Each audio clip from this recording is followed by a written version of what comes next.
Fala galera concurseira que está assistindo a aula aqui na Cronos Concursos. Nós vamos começar o nosso curso de Geografia do Rio Grande do Norte. Espero que vocês estejam muito bem sintonizados com essa aula, porque essa e outras aulas de Geografia, tanto quanto o decorrer do curso, vai ser a chave da sua aprovação. Então, primeira aula de hoje, vamos conversar com as economias fundadoras do Estado.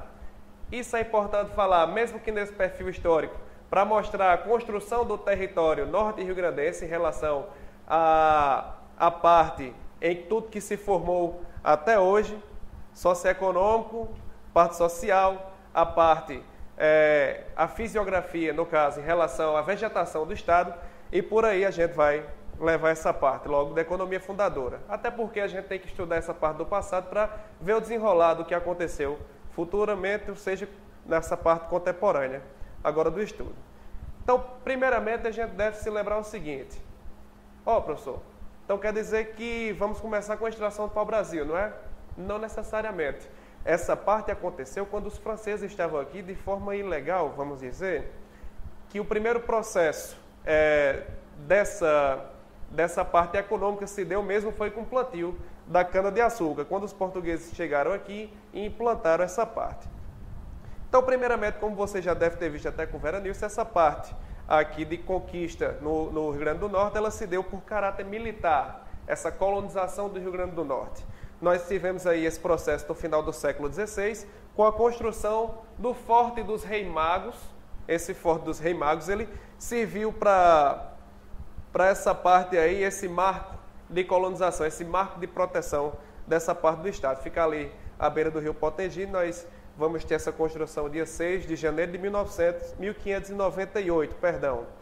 E daí, em 1599, começou o processo de povoação da cidade de Natal, que é a capital do nosso estado. E daí veio-se com isso, essa instalação de um núcleo político, um órgão de administração e de poderes que tinha nessa capitania do Rio Grande, ou seja, os poderes que aqui se instalaram. E nesse processo de ocupação dessa capitania, primordialmente, inicialmente, teve pouca expressão esse cultivo de atividade econômica. Na verdade, o forte foi colocado lá, primeiro de tudo, para proteger essas terras de invasões de povos como holandeses, como os franceses, que estavam aqui até então, antes de serem expulsos. E essa primeira atividade econômica da cana-de-açúcar, ela serviu de base para até que, enfim, haja esse povoamento. A cana-de-açúcar e o povoamento da zona da mata, ela vai mudar um pouco a geografia do local. Digo, quando você altera a configuração de vegetação e altera alguns outros valores, a gente muda esse espaço. Ou seja, vem uma configuração de espaço totalmente diferente, a gente está transformando esse espaço. Mas você diz, professor, e os índios, antigamente eles estavam aqui, certo? Os índios eles estavam, só que como eles fazem parte, apesar de serem humanos, da natureza e viviam em sintonia com o local, pouco mudavam. E daí a gente vê que o reflexo disso hoje, inclusive não só no Rio Grande do Norte, mas como no resto do país onde há Mata Atlântica, que boa parte dessa mata ela foi devastada. Então a gente tem essa geografia aí nas várzeas do rio Curimataú, Potengi, Jundiaí, e vai ser caracterizada por essas áreas de cultivo de cana no engenho, ou seja, retirado da zona da mata para a produção de cana-de-açúcar, um local que era perfeitamente utilizado, era bom para ser utilizado para o cultivo dessa economia de cana-de-açúcar. E daí se veio, então, as proporções de Casa Grande, a senzala e os escravos vindos de lá para cá, para que haja esse escoamento da produção. Pessoal, a parte primordial de ser cultivado cana-de-açúcar próximo ao rio não era só pelo fator que se dava um local bom para esse cultivo. A principal parte de se desenvolver a cana-de-açúcar próxima aos rios era pelo escoamento da produção. Era como eu levaria essa cana-de-açúcar até o mar aberto e daí levar para a Europa. No caso, não somente a cana-de-açúcar, mas como o açúcar já formado. E daí o espaço ele vai se diferenciar totalmente pela população nativa, vai ser diferenciado, ou seja, antes eles viviam dessa caça, da pesca e aí coletas de alimento e não modificavam o meio geográfico, como eu disse anteriormente. E aí vocês estão vendo agora no slide, a gente vê que o rio Curimataú, ele fica ali na Barra de Cunhaú, né? Ele passa por Vila Flor, Canguaretama, que fica essa parte um pouco mais a sudeste do estado. Aqui em cima nós vemos o rio Potengi, que esse fica ao lado da capital Natal, onde a capital se desenvolveu. Próximo a ele está Ceará-Mirim, Extremóis, São Gonçalo da Amarante, que ainda, inclusive ainda hoje, Extremóis e Ceará-Mirim tem esse processo de cultivo de cana-de-açúcar, como uma boa parte de Parnamirim. Está chegando em Natal, passa por Parnamirim. De um lado você vê um vestígio, um resquício de Mata Atlântica, do outro lado você vê os plantios de cana-de-açúcar. Então esse é o rio Potengi Jundiaí. Então, agora a gente levando no mapa, a gente vê nesse mapa aí, que mostra as características do relevo. Quanto mais vermelho, mais alto, quanto mais azul, mais baixo. Essa parte onde tem azul aí, nessa borda a leste do estado do Rio Grande do Norte, nós podemos ver que há então, acima, como vocês podem ver na seta, o rio Potengi Jundiaí, e abaixo o rio Curimataú. Então essa característica fisiográfica se deu, e eu posso dar um spoiler de como vai ser a aula de geomorfologia e geologia, que essa parte aí ela foi fraturada desde o processo de separação do Brasil com a África. Até o Rio Grande do Norte, por pouco mesmo, não ficou pela África lá e veio junto com o Brasil. Então essa parte aí, essas fraturas que vão estar no sentido nordeste, sudoeste, leste-oeste, elas vão se dar então por causa desse processo de separação. Ficou esses fragmentos, melhor dizendo, do relevo e daí esses rios. E daí, se você pegar essa parte descendo até João Pessoa mais ou menos, se você for do Rio Grande do Norte, ou se um dia você porventura vier de carro por Rio Grande do Norte, passando pela BR ali, que você vai para João Pessoa e Recife, você notará que existem várias ladeiras, vários aclives e declives, ou seja, você vai, sobe, de repente você desce, e vai subindo e descendo, e essa parte do relevo é resultado justamente desse processo de separação. Então, mas professor, como era esse acesso às terras aí no processo de povoamento? Como é que esse povo chegava e demarcava a terra? Como é que ia ser? Bom, pessoal, o acesso à terra não foi diferente de como no resto do país, quando se trata de capitanias, a gente tinha o processo de sesmarias. Essas sesmarias eram grandes áreas que seriam destinadas às pessoas que eram ou amigo, uma pessoa influente junto ao rei de Portugal, ou um brother, assim, um amigo mesmo do cara que era o donatário da capitania. E tinha uma legislação, sobretudo, que previa que essa avaliação dessas possibilidades e aproveitamento dessas terras, as condições materiais solicitantes. Ou seja, cara, se você quer essa terra, bicho, você vai... Beleza, você vai lá, demarca a sua terra, você configura o local, só que você tem que garantir a ela proteção, tem que garantir uma proteção, porque, afinal de contas, você vai ter que pagar tipo um aluguel, né? É como se fosse um sistema de arrendatário. Eu arrendo uma terra, eu tenho que dar parte da minha produção ou parte do lucro que eu tive para o cara lá, que era o donatário da capitania, mandar para o rei de Portugal. E isso eu tinha que garantir proteção e descoberta de outras terras, porque os índios, naquele tempo, eles eram um pouco agressivos em relação a essa configuração do território, eles não aceitavam. Então eles iam lutar por território, existia a disputa, ele não aceitava que outra pessoa chegasse e tivesse um local onde era sua tribo, apesar de que eles eram nômades, mas o território era deles. E aí, ao final do século XVIII, as doações elas foram fixadas em 3 léguas. Porque, tipo, se você olhar os cartórios antigamente aqui da nossa região, existem configurações de terra antiga dos antepassados que diziam o seguinte, ó, a terra de fulano de tal vai desse ponto até onde o sol se põe. E isso é verdade, existe isso no caso. Então não tinha essa demarcação de terra. E depois é que foi feita essa demarcação.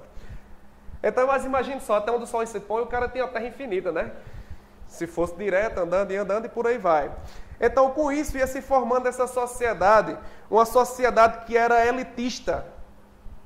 Essa sociedade elitista se dava por meio de que essas pessoas que tinham destaque nas condições de produção do território, elas já eram pessoas influentes. Então, ela tinha como produzir naquele local e tinha como ganhar bastante dinheiro. Então, o território ele se fragmentava em porções onde a elite comandava. E daí, tais povoações elas foram levadas a capitanias e com isso foram vilas e depois cidades e concentrados até o poder econômico paramilitar. Aí já a gente vai ver que aconteceu como uma cidade, por exemplo, como Mossoró, como Currais Novos posteriormente, embora não pela cana-de-açúcar, mas pela produção pecuária, né? pelo gado. E quanto mais terras, mais poder. Ou seja, se eu tinha mais terra, eu tinha mais poder naquele local. A terra naquele período, e ainda hoje talvez em determinados locais, ela ainda é a maior riqueza de tal época, no caso, naquela região, era a maior riqueza que se configurava no Estado. Então, quanto mais terra eu tinha, mais riqueza eu tinha, mais poder eu tinha, mais elite eu era. E daí, apesar do açúcar ser um produto que era destinado ao comércio internacional, ou seja, existia esse processo nessa etapa de capitalismo mercantil, embora que não brasileiro e sim português, utilizava essas relações de trabalho escravistas. Então, os escravos eram vindos, normalmente, da África e chegava aqui e trabalhava nesses engenhos. E esta atividade ela gerava uma acumulação primitiva, agora era uma acumulação dessas mãos do senhor de engenho que fazia o capital da metrópole. Ou seja, o capital português vinha do lucro produzido pelas capitanias hereditárias. E esse mercado interno, ele vai ser muito incipiente. Então, existia um contraponto aí, vocês estão vendo, em relação ao capitalismo. Porque no capitalismo propriamente dito, você tem que ter um mercado interno. Ou seja, um mercado consumidor, um mercado que você tenha tanto internacional como local para você vender. Só que não tinha mercado praticamente, o mercado interno era incipiente. Por quê? Porque a sociedade eram poucas pessoas que faziam parte da elite e bastante pessoas que eram escravizadas, ou seja, não tinham poder econômico, não tinha como comprar. E daí, quanto mais produtos e menos consumidores eu tinha, isso era um contraponto a esse capitalismo. Ou seja, os trabalhadores eles não eram assalariados, como vocês estão vendo aí no slide, então não se possibilitava a criação de um mercado interno. E daí, assentada nesse latifúndio, vejam bem, olha o nome, latifúndio, ou seja, elitistas latifundiários não é uma coisa muito incomum ainda hoje no nosso país. Essa empresa agrícola, ela criou uma cultura política com desdobramentos que se reproduzem até hoje e que são apontados como causa de pobreza, a famosa concentração de terras.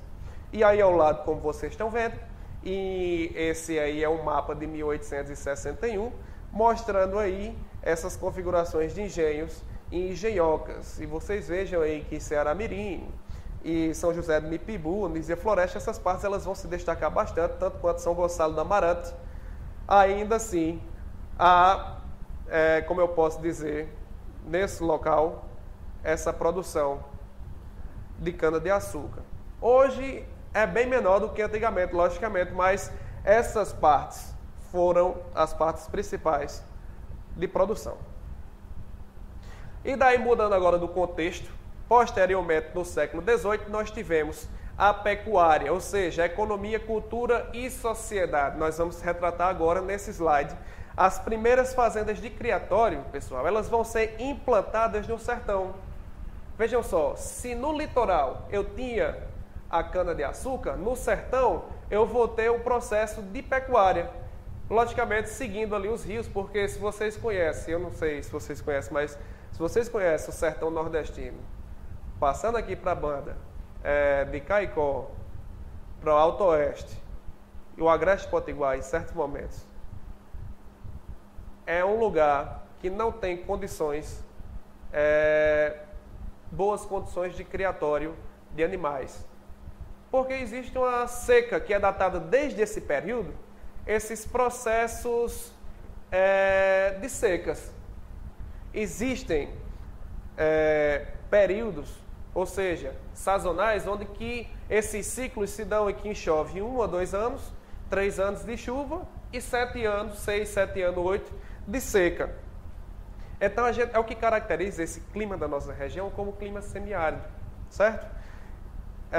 São vários fatores, vocês vão ver isso, logicamente, nas próximas aulas. Não vamos colocar o carro na frente dos bois, né? Então, essas escolhas dessas fazendas, elas foram feitas levando em conta a presença de água. nós vamos ter principalmente aí dois rios que são de suma importância, que é o rio Mossoró, Apodi-Mossoró, e o rio Piranhas-Açu. Um passa no oeste potiguar, o outro passa mais na central potiguar. Então esses dois são os dois rios intermitentes mais importantes do semiárido norte rio-grandense para povoação, para esse povoamento e criatório da pecuária, ou seja, essa criação de gados. E daí, desses locais foram escolhidos justamente pela presença de água. Nesses locais concentram-se lagos, riachos, açudes que vão ser naturais e posteriormente essas barragens que vão ser criadas e açudes artificiais, lagoas e poços que vão se formando nesses meandros dos rios. E daí essas terras passaram a ser perfeitas para se criar o gado, perfeita entre aspas, para se criar o gado, mas também para povoamento da população desse local. Ou seja, quanto mais do estado eu conhecia, mais poder eu tinha sobre o território. Maior era o território do povo português. E o gado, ele era criado no sertão, mas era abatido e comercializado, vejam só, no litoral. Ele também poderia ser usado como força motriz para o engenho, que nem sempre só os escravos davam conta do recado, até porque o trabalho era desumano, e daí o gado fazia um longo caminho, que, portanto, esse caminho era feito do local onde ele era criado até o litoral. E com isso foi se configurando uma teia no território. Um local, umas estradas onde eu poderia passar até chegar na cidade de Macaíba, na cidade de Natal, na cidade de Parnamirim. E daí, como é que isso ia acontecendo? Pessoal, imagine só, andar, vamos dizer, de Caicó até Natal, cerca de 300 quilômetros. O gado, ele chegava praticamente magro. Algumas cabeças morreriam no caminho.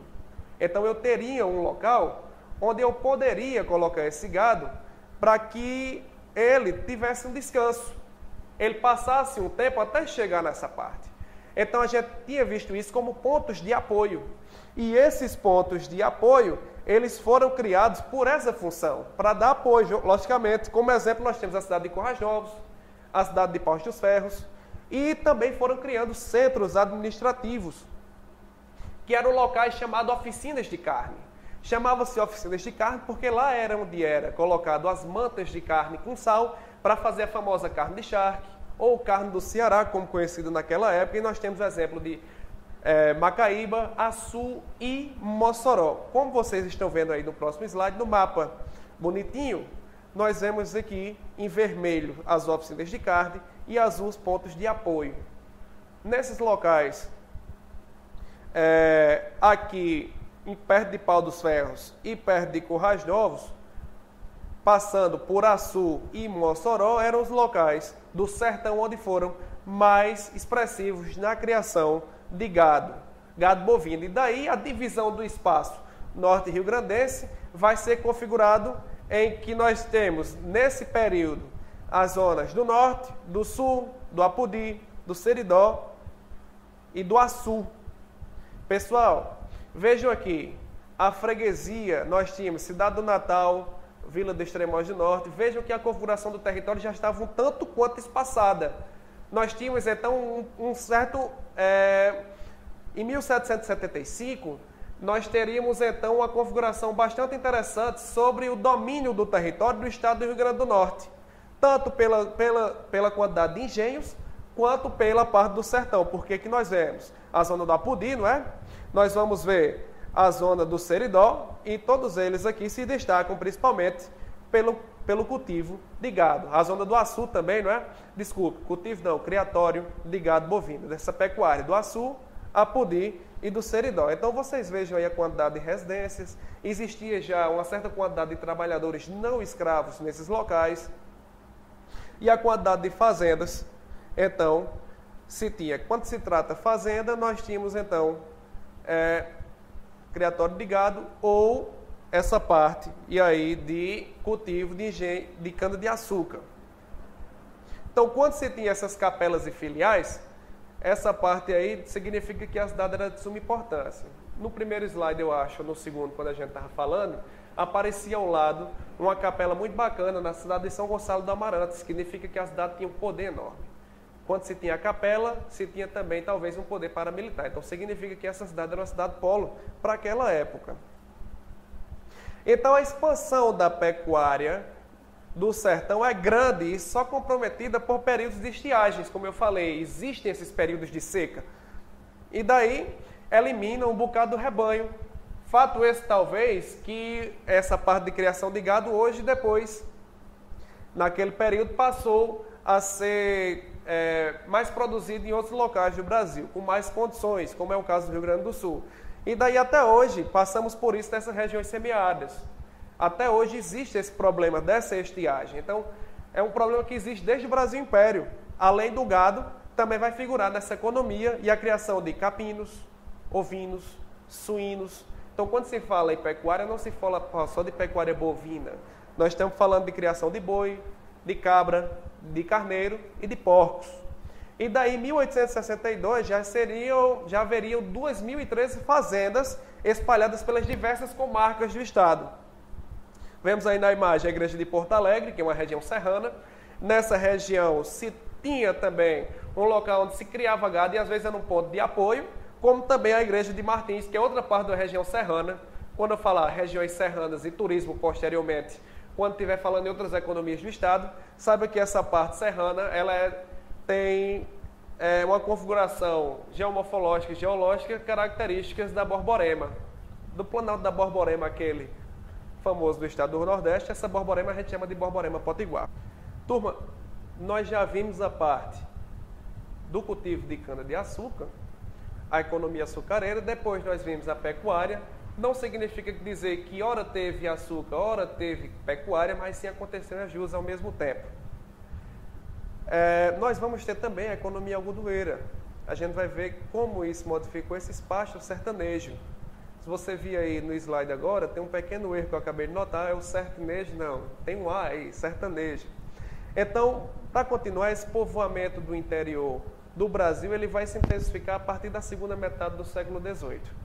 Quando os franceses e holandeses eles já não representavam mais perigo de invasão à colonização portuguesa e na Europa se procedia a essa revolução industrial. Então, esse período de revolução industrial foi um período bastante marcante para a Europa, porque ao mesmo tempo que ela tinha boa parte de sua produção vinculada à matéria-prima que lá existia, eles também precisavam pegar a matéria-prima de outros locais do planeta. E daí é onde entra o Rio Grande do Norte nessa parte-chave, porque a indústria que se desenvolveu na Europa foi a indústria têxtil. A indústria têxtil precisava de quê? Algodão. Então a economia algodoeira foi bastante forte no nosso estado, por essa exportação do algodão, que nós vamos ver que o algodão é um algodão chamado algodão mocó, e a gente mandava ele direto para a Inglaterra e de lá se faziam, nas máquinas que lá desenvolveram, tecidos e mais tecidos. E esse foi o pontapé inicial para a expansão de grande importância e demanda do algodão, que é um produto nativo da América e se deu tão bem no semiárido nordestino. Então, desde o descobrimento desse algodão e da percepção das práticas que eram utilizadas por esse produto, pelos indígenas, desde aquele tempo, existia-se essa cultura de pegar o algodão e fabricar certos artesanatos por esses índios. E a observação dele, desse processo de que se fazia com algodão, é que esse produto começou a ser exportado em pequenas quantidades para a metrópole. Então, com isso, logicamente, depois foi implantado aqui todos os locais para se produzir algodão específico, porque a demanda do capitalismo precisava desse algodão para a produção da indústria têxtil, então utilizava-se boa parte do estado para a produção desse algodão. E o sul dos Estados Unidos, o nordeste do Brasil, eram locais. A Índia, por exemplo, posteriormente o Egito, sim, o algodão egípcio, o algodão que foi colocado posteriormente, e esse algodão é um algodão muito bom, que é o mais conhecido hoje em dia. Você chega lá na loja, o algodão egípcio, camisa algodão egípcio. Para mim é a mesma coisa, mas tudo bem. Foram as primeiras grandes áreas mobilizadas para essa produção, certo? Então, o algodão ele foi importante porque ele se adaptou perfeitamente na nossa região, no clima semiárido. Existiu uma expansão para a pecuária, ou seja, nos locais onde havia pecuária também dava-se para produzir algodão, uma vez que esse algodão ainda hoje é utilizado de certa forma para o gado, porque a semente é um composto oleoso muito utilizado e muito bom para o cardápio bovino, melhor dizendo, eles se alimentam do óleo, é o que a gente chama da famosa torta gorda, que se dá ao gado para engordar ele. E daí a transformação dos processos de utilização do território sertanejo. Então, nós temos a configuração como? Se você pegar o mapa do Rio Grande do Norte aqui, nesse local nós tínhamos o litoral leste, que era produzida a cana-de-açúcar. Aqui, na Central Potiguar, no leste, no Agreste Potiguar e no oeste, nós tínhamos a cultura do gado. Aqui em cima, o litoral também era conhecido como produção, desde aquele tempo natural, de sal, que é o litoral setentrional. Mas isso vai ver a gente vai ver na próxima aula. E daí, pessoal, havia algumas manchas só no território, se a gente pode falar assim, manchas, porque se a gente... Imagina o mapa do Rio Grande do Norte de cima. E de repente vocês pegam esse mapa, imagina que o que for verde no litoral é cana-de-açúcar. O que for marrom é o criatório de gado. E o que for branco vai ser algodão. Então, a gente vai ver a maior parte do mapa do Rio Grande do Norte de algodão. E certas manchas que estão no meio do mapa seria a produção de vegetais e plantas para a subsistência do povo. Ou seja, plantava-se milho, plantava-se feijão, plantava-se sorgo, plantava-se um bocado de coisa, porque tanto o gado precisava de alimento como o ser humano precisava. Então, em locais mais úmidos, como a região serrana, ou então próximo a certos rios, ou o Vale do Açu, melhor dizendo, que é uma parte bem inundada, nós vamos ter uma parte verdinha ainda. Agora, a maioria do semiárido nordestino era que se cultivava mais essa parte do algodão. Ou seja, ia se desenvolver nessa parte que tinha mais condições para a produção de lavoura de subsistência, logicamente, essa parte de subsistência, mas também sofreram um pouco de transformação nesse local, porque a demanda de algodão era tão grande que precisava se produzir muito para vender muito. E daí, tem até um verso que pode se dizer, que é assim, ó, ouro branco, que faz nosso povo feliz, que tanto enriquece o país, um produto do nosso sertão. Então, esse ouro branco, era tratado nessa época como algodão. O algodão, ele era de grande valia. Ele era um produto, o nosso algodão, o algodão mocó, ele era conhecido como algodão de ter uma fibra resistente, uma fibra forte, uma fibra boa para a produção. Então, fora essas grandes transformações do espaço destinado às lavouras, também provocou a transformação do fluxo de população. Ou seja, aumentava-se a necessidade de alimentos, sendo, porém, uma cultura que permitia outros intercalares, como feijão, milho e fava e até mandioca, criando assim um consórcio da pecuária, algodão e culturas alimentares. Pronto, professor, agora eu não entendi como é que isso era possível. Pessoal, é o seguinte, nós vamos ter um ciclo, vai ser dessa forma. Planta o algodão, certo? Depois que planta o algodão, você retira o algodão, a vantagem do algodão é que ele não é um produto que se perde. Você pode armazenar ele. No bagaço que está o chão, do que sobrou da planta do algodão, ela dá a fertilidade necessária para se plantar posteriormente o feijão, e depois você tira o feijão, dá para se plantar o milho e a fava, e depois de tudo a mandioca, e depois então você começa o processo de produção de algodão novamente, e por aí fica esse ciclo do sertão, que era um ciclo bastante conhecido e ainda hoje é utilizado em determinadas áreas. Não com algodão, claro, mas sim com essas partes de agricultura de subsistência.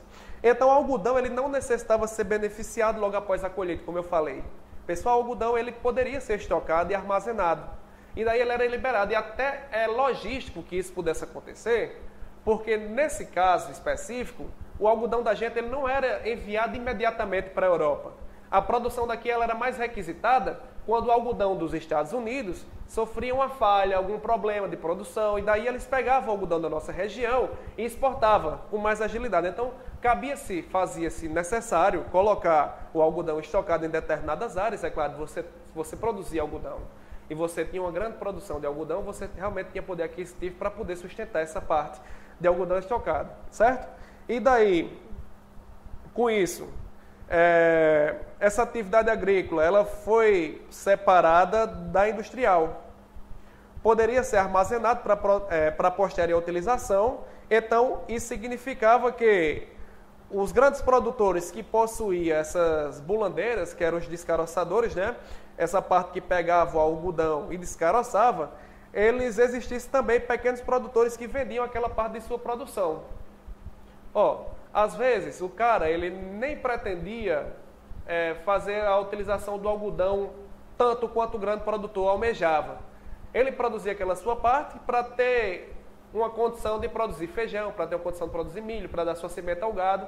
E daí ele pegava parte da produção e vendia para o grande produtor. E daí o grande produtor, assim como se faz nas salinas, ele compra esse sal dos pequenos produtores, eles estocam e deixam para vender.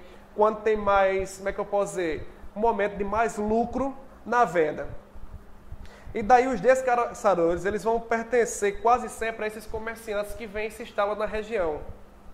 Aqui na nossa região, por exemplo, a cidade de Caicó, nós temos um prédio antigo chamado de Algodoeira, que era justamente esse prédio de um cara que chegou aqui e sustentou esse prédio para criar esses bulandeiros, descaroçadores, que pegavam o algodão dos pequenos produtores e assim faziam o processo de estocagem, armazenamento e venda depois. E daí foi contribuindo para o desenvolvimento de certas cidades, como Caicó, a vilas, como a nossa cidade já teve o nome de Vila do Príncipe, e daí, posteriormente, as cidades. Estima-se que vai ser em 1845, com a população de 100 mil habitantes, o Rio Grande do Norte já se apresentava uma divisão política, podemos dizer, em que Natal já aparecia como cidade, Açu, Apodi, Extremóis, Goianinha, Porto Alegre, Santana dos Matos, São Gonçalo, São José do Mipibu, São José do Angicos, Touros, Vila do Príncipe, no caso de Caicó, Acari e Vila Flor, iam totalizar 13 vilas. Então veja como essa parte já foi importante. E a partir desse período nós tínhamos então a divisão política e que nessas aparecia uma cidade, que hoje é a nossa capital, e 13 vilas espalhadas pelo estado do Rio Grande do Norte inteiro. E daí, como vocês podem ver a imagem, são os trabalhadores aí pegando esse algodão, e daí tem um verso muito bacana que diz: a cultura do algodão, ela consolida a ocupação no espaço sertanejo. A ocupação do algodão gerava muito emprego no campo. Então a gente tem duas premissas aí interessantes.